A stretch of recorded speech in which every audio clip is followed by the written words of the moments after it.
Today we're going to embark on a journey through the world of real estate and another smart real estate move, and that is knowing the difference between material latent defects versus patent defects. Understanding the distinction is crucial for both sellers and buyers. So let's dive in. We're starting now.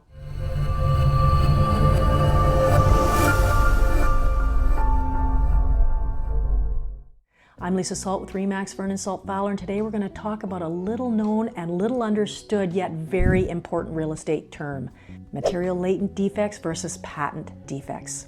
First, let's define our terms.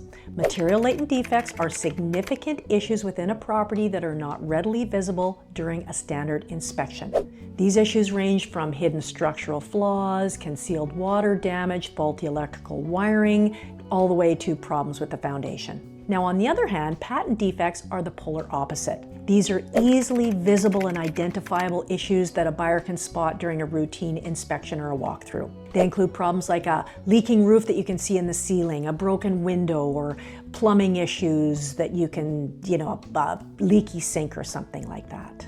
Now, how do these defects affect real estate sellers? First of all, let's talk to sellers. Let's explore that.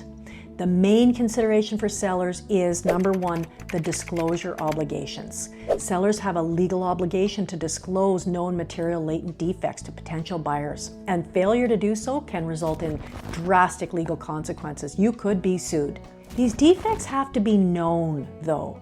If some sewer pipe was leaking or ready to back up under the house, but it hadn't actually happened yet, chances are you as a seller had no idea. The buyer takes over the house, moves in, poof, sewer backs up in the basement. If you legitimately did not know there was a problem, it's just bad luck for the buyer. Now, it doesn't mean you couldn't get sued for it. However, the burden of proof would be on the buyer to prove that you knew about it. Now, if you did know about it and didn't disclose a previous sewer backup, for example, and tried to hide it maybe by painting the basement floor and the walls after the last backup, well, that's pretty easy to prove, and you could get slammed with a lawsuit, and then you would have to pay for all the repairs, probably, maybe plus legal costs, I don't know, plus spend who knows how long worrying about it before you have to appear in court. It's probably small claims court, so it's relatively easy for the buyer to sue you. The second seller consideration is the impact on property values. Material latent defects can significantly reduce a property's value. If you don't fix the defect and you don't disclose it and it comes out in a home inspection, you're going to either have to fix it anyway and then you have to disclose it the next time to the next buyer, or you will likely have to decrease your price accordingly and then leave the burden with the buyer. If you're just forthright about the known issues, that can just help you as a seller maintain the property's value and prevent negotiations falling through due to surprise discoveries of defects. Third thing a seller should know is how to ensure this doesn't happen to them. Best way is to take preemptive measures. You can get a pre-listing inspection, a home inspection, to identify any potential issues early on before listing the house, rather than going through negotiation after negotiation. If you address these problems before listing the property, then it'll ensure a way smoother transaction process. Now let's shift our focus to real estate buyers and how these defects impact buyers. The major consideration for a buyer is a financial implication.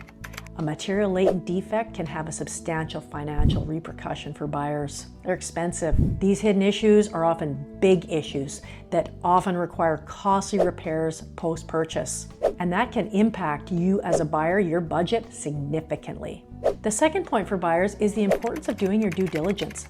Buyers must conduct thorough inspections and even go beyond that. Hire professionals to uncover potential hidden issues if you suspect something is haywire. A known material latent defect does need to be disclosed by the seller. However, what if it isn't known to the seller but could have been easily identified through a home inspection? And the buyer doesn't do a home inspection, doesn't do any due diligence, buys as is, where is. Something that could have been reasonably discovered easily through an inspection and the buyer made a choice not to do it? Being aware of these defects can help buyers make informed decisions and negotiate prices effectively and not get stuck owning a problem they didn't need to own. Do your due diligence. Number 3 is negotiation power. Awareness of these material latent defects gives buyers negotiation leverage. If you as a buyer do an inspection and there's a big defect, then you can renegotiate the price or request the seller to rectify the issue before finalizing the purchase. This can be a very big deal, especially if after purchase you don't have a lot of money to spare. As a recap, material latent defects, unlike patent defects, are hidden and significant issues within a property that can profoundly impact both sellers and buyers in the real estate market. Sellers must disclose known material latent defects, while buyers should conduct their own inspections and utilize their findings as negotiation tools.